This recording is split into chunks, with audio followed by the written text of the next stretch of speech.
Jangan lupa ya, tetap patuhi protokol kesehatan 6M, yaitu memakai masker, mencuci tangan, menjaga jarak, kemudian membatasi mobilitas, menjauhi kerumunan, dan hindari makan bersama.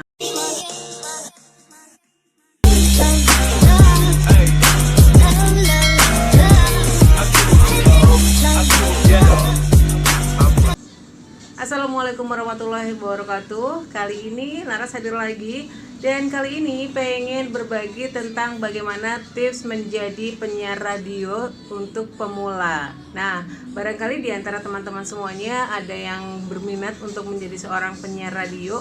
Kayaknya perlu beberapa hal yang perlu dipelajarin. Salah satunya yang pertama itu adalah latihan berbicara ya. Jadi latihan berbicara itu dengan bicara artikulasi yang jelas. Misalnya ketika ngomong A, I, U, E, O, atau juga mungkin kalau misalnya kebetulan saya di Purwokerto, jadi bagaimana kita mengucapkan Purwokerto secara jelas. Kan suka ada nih yang ngomong Purwokerto gitu kan, kurang jelas. Jadi artikulasinya harus benar-benar jelas. Itu salah satu tipsnya. Nah, yang kedua, tipsnya adalah Anda harus selalu bisa mengontrol lafal ya dengan ucapan-ucapannya.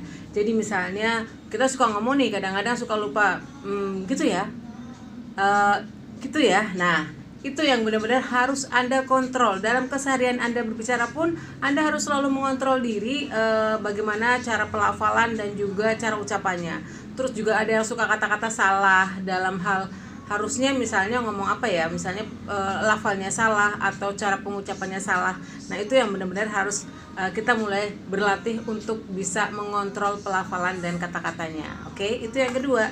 Dan tips yang ketiga, nah yang ketiga itu bagaimana Anda harus bisa latihan ala-ala penyiar gitu loh. Jadi latihan membaca koran, latihan baca majalah, latihan membaca seolah jadi penyiar berita, atau membawakan info-info apa yang menarik. Misalnya kalau di radio anak muda ya, misalnya info musik lah, atau berita-berita yang lagi kekinian sekarang ini. Coba latihan untuk baca terus hai semuanya dibacakan, kemudian dituangkan dalam bahasa siaran. Jadi nggak kayak bahasa koran yang seperti orang membaca. Atau misalnya kalau Anda tertarik untuk seperti baca berita, nah itu juga Anda bisa latihan seperti itu ya. Jadi yang ketiga tadi tipsnya adalah bagaimana Anda harus mulai belajar ala-ala jadi penyiar gitu ya.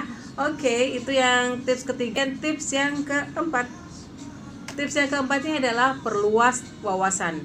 Jadi Anda harus banyak-banyak dapat info, dapat ilmu, atau juga Anda banyak tahu tentang berita-berita apa yang lagi banyak dibicarakan oleh orang. Kayak sekarang nih misalnya lagi banyak berita tentang info COVID dan bagaimana cara isolasi mandiri dan sebagainya ya. Nah, itu yang berarti harus Anda perbanyak terus tentang wawasan Anda. Oke. Sekarang tips yang kelima, bagaimana Anda harus selalu latihan cara pembawaan diri.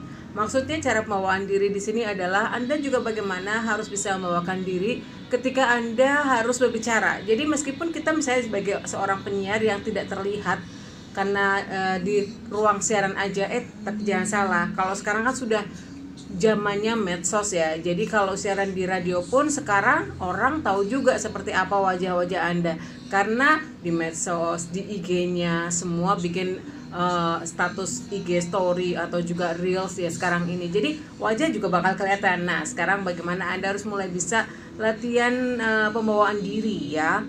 Nah, jadi kalau misalnya Anda seorang penyiar radio, itu kan biasanya nanti juga bisa berkembang untuk menjadi seorang MC. Nah, seorang MC kan harus tahu juga bagaimana cara pembawaan diri Anda biar terlihat sopan, biar juga terlihat kepercayaan diri, jangan sampai kelihatan grogi gitu ya. Apalagi kalau saat siaran terus grogi, bahasanya segala macam. Nah, itu yang benar-benar harus Anda persiapkan semuanya. Oke, itu tips tentang bagaimana menjadi seorang penyiar untuk pemula. Mudah-mudahan tips ini bisa banyak membantu untuk Anda semuanya. Jadi, sekali lagi boleh saya ulang lagi. Tips pertama, latihan berbicara terus. Latihan berbicara, bagaimana Anda harus lancar berbicara, artikulasi juga harus jelas semuanya, tanpa terdengar juga nafas Anda yang keluar. Misalnya ngomong Nah gitu ya. Jadi benar-benar Anda harus latihan berbicara untuk tidak terdengar nafasnya. Kemudian juga Anda tidak terbata-bata. Kemudian juga tidak yang penuh dengan gitu ya. Jadi benar-benar Anda harus terbiasa. Yang kedua, kontrol lafal dan ucapan saat Anda akan berbicara. Saat sudah open mic gitu ya. Jadi itu Anda harus benar-benar bisa mengontrolnya. Yang ketiga, cobalah Anda mencoba untuk menjadi ala-ala penyiar. Anda baca koran atau majalah informasi seolah-olah Anda sudah jadi penyiar radio. Nah, itu dibaca bagaimana gayanya. Misalnya, hai semuanya, tahu nggak sekarang ada informasi menarik tentang COVID-19? Nah, begitu contohnya misalnya. Itu contoh yang ketiga. Sekarang yang keempat adalah perluas wawasan. Jadi Anda perbanyak wawasan tentang apapun yang Anda harus tahu semuanya yang lagi banyak jadi pembicaraan orang. Oke, itu yang keempat. Dan yang kelima, latihan pembawaan diri. Nah, dengan tips tadi mudah-mudahan untuk Anda yang mau jadi penyiar radio, terutama penyiar radio pemula, mudah-mudahan dengan tips yang saya berikan bisa bermanfaat untuk Anda semuanya. Oke, selamat berlatih. Terima kasih. Tetap jaga kesehatan, tetap semangat. Jangan lupa ya, tetap patuhi protokol kesehatan 6M, yaitu memakai masker, mencuci tangan, menjaga jarak, kemudian membatasi mobilitas, menjauhi kerumunan, dan hindari makan bersama. Semoga tetap sehat semuanya. Terima kasih semuanya. Sampai ketemu lagi di video-video saya selanjutnya. Assalamualaikum warahmatullahi wabarakatuh.